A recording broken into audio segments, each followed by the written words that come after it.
Well, it's our first day back for the second season of Daytime York Region. Pleased to announce we have a new host, George Tsioutsioulas. Now, George, welcome to the show. Thank you very much. Please tell me about the last name Tsioutsioulas. Tsioutsioulas. Because it took me a while to actually get the hang of it. It took me a while. There's a lot of letters in there. You can just call me George Alphabet. Oh, well, I might as well. Yeah, you might as well. There's an easy way to remember this, and this is probably the only way you're going to remember it. What sound? Let me just ask. Okay, what sound does it? Feel free to jump in at home and play the game. It's an interactive show. So, what sound does a train make? Choo choo. Very well done. I don't know why I did this. But apparently I like it's a big rig. It's nice. All right.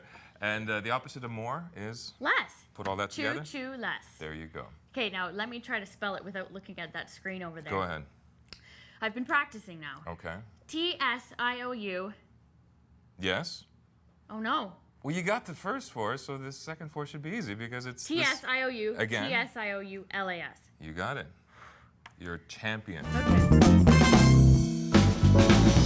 Folks, it's time to witness if a friendship of 15 years can withstand the mayhem known as the gardening gamble. That's right. For the next couple of days, we'll be transforming 2 backyards into breathtaking gardens. One backyard is just screaming for character and individuality with its generic suburban layout. It's hard to tell where one space ends and the other begins. That's right. The other has a deck, some interlocking brick, and miles and miles and miles of grass.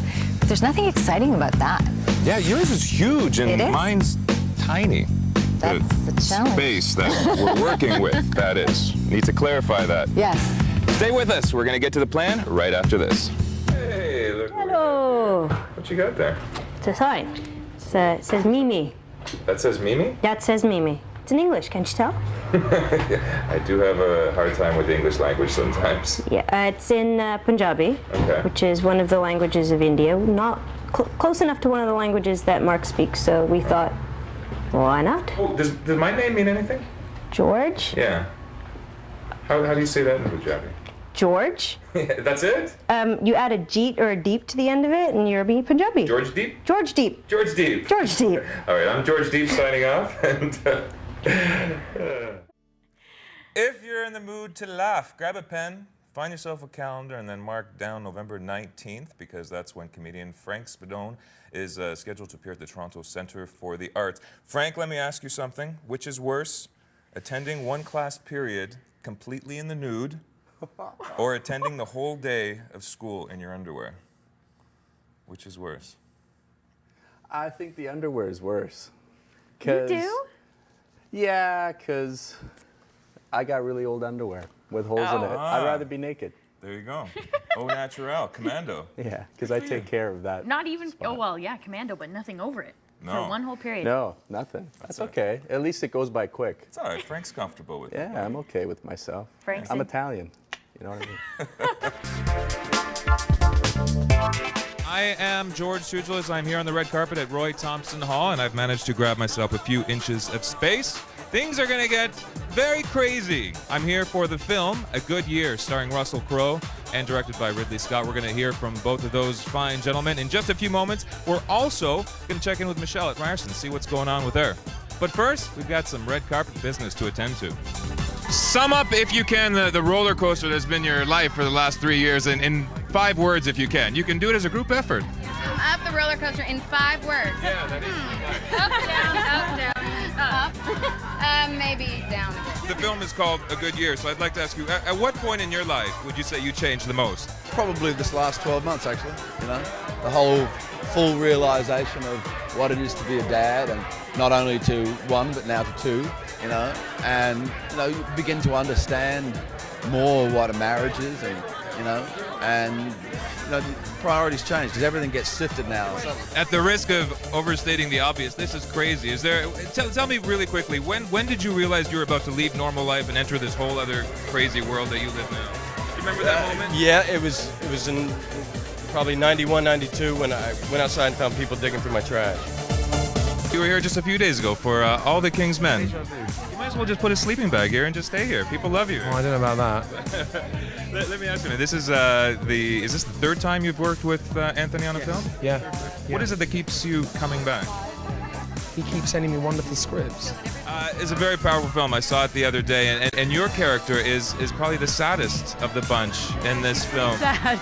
Were you thinking of anybody in particular when you came up with how you were going to play this? Well, look, there is an aspect, particularly because of the period and what she does for a living, that makes her somewhat of a cliche. Who's this Brad guy that you're talking about? Brad Pitt. Brad who? Brad Pitt. Brad Pitt. Yes, he's here, of course, for Babel. We talked to him earlier. All right, that's it for me. We're going to have some more fun to share with you tomorrow. Right now, Michelle's going to take over. I'm George Tsioutsioulas for Rushes. This was good. Want to go get some breakfast? So have you seen the finished film? Yeah.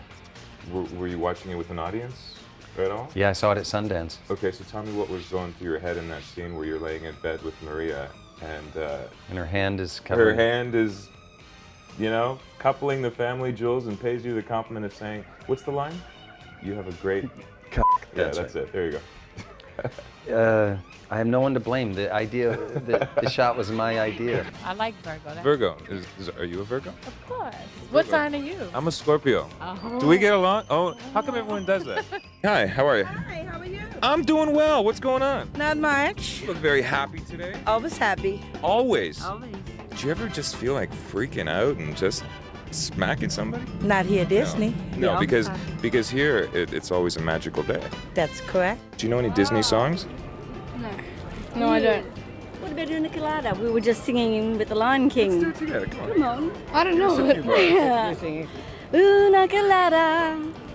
Da da da da da. Can you sing me Hakuna Matata? Because I think the last one kind of messed it up. What was she singing? I need a pina colada?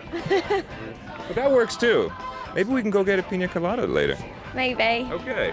Hello, how are you? Do you know, I feel like one of these things is not like the other. Where'd you get your shirt? I need a shirt.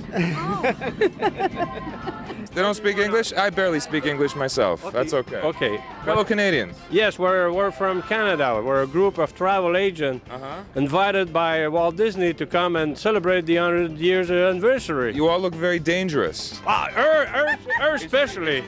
Yeah, she's the dangerous girl. You have to watch her. No. Did you buy them together, or was it just a lucky coincidence that you both showed up here wearing the same thing? No, together. So you planned it out? Mm-hmm. Do you always wear the same shirts when you go out? Or? No. It's a special occasion. We do a cheer for you. A cheer? I would love a cheer. Send it out to all our Canadian viewers.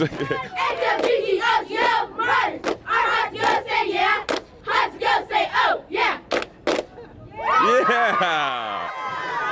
Very well done, very well done. You're going to have to take that on the road. Bring it to Canada. Bring it to Canada.